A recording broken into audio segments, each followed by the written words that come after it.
BRS MLC కవితకు మరో 3 రోజుల కస్టడీకి అనుమతించింది సిబిఐ స్పెషల్ కోర్టు. కవిత విచారణకు సహకరించడం లేదని, ఫోన్లో డేటా డిలీట్ చేశారని కోర్టులో ఈడీ వేసిన పిటిషన్పై విచారించి కస్టడీకి అనుమతి ఇచ్చింది కోర్టు. ఈడీ తనపై అక్రమంగా కేసు పెట్టిందని ఆరోపించారు కవిత. ఏడాది క్రితం అడిగిన ప్రశ్నలే మళ్లీ అడుగుతున్నారని మండిపడ్డారు. హైదరాబాద్లోని కవిత నివాసం, ఆమె బంధువుల ఇళ్లలో సోదాలు చేశారు ఈడీ అధికారులు.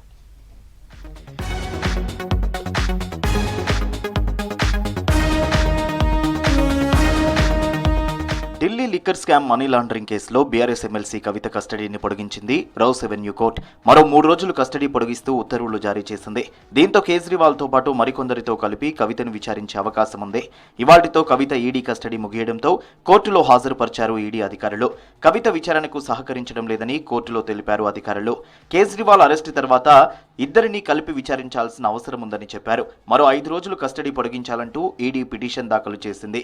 ఈడీ వాదనలతో ఏకీభవించిన కోర్టు కవిత కస్టడీని పొడిగించింది.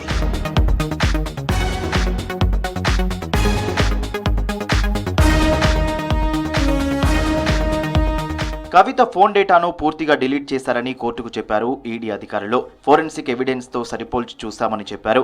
మొబైల్ డేటా నుంచి కొంత భాగం డిలీట్ చేసినట్లు గుర్తించామన్నారు. కవిత మేనల్లుడి వ్యాపార వివరాలు అడిగితే చెప్పడం లేదన్నారు.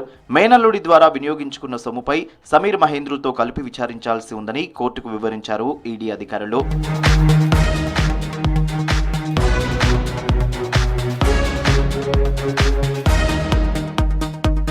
ఈడీ తనపై అక్రమంగా కేసు పెట్టిందని ఆరోపించారు కవిత. కుట్రపూరితంగా లిక్కర్ స్కామ్లో ఇరికిస్తున్నారని మండిపడ్డారు.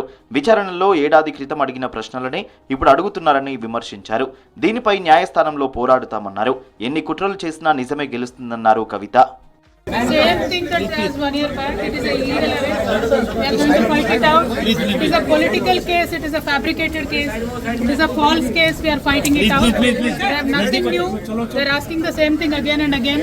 There is nothing new. फर्जी केस है, गलत केस है, illegal arrest है, हम कोर्ट में लड़ेंगे. కవిత బెయిల్ పిటిషన్ దాఖలు చేశారు ఆమె తరఫు న్యాయవాదులు. ఈడీ అడిగిన డాక్యుమెంట్లు ఇవ్వడానికి ప్రస్తుతం కవిత బయట లేరన్నారు.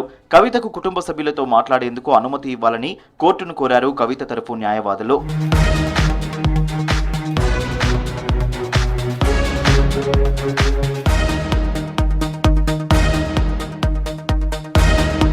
హైదరాబాద్లో బీఆర్ఎస్ ఎమ్మెల్సీ కవిత బంధువుల ఇళ్లలో ఈడీ అధికారులు సోదాలు చేశారు. సిటీలోని కవిత భర్త అనిల్ ఇల్లు, ఆఫీసుల్లో తనిఖీలు చేశారు.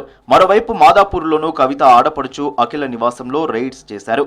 వీరితో పాటు కవిత బంధువులు, దగ్గరి వ్యక్తుల ఇళ్లలో సోదాలు చేశారు. విచారణలో కవిత చెప్పిన వివరాల ఆధారంగా సోదాలు జరిపినట్లు తెలుస్తోంది.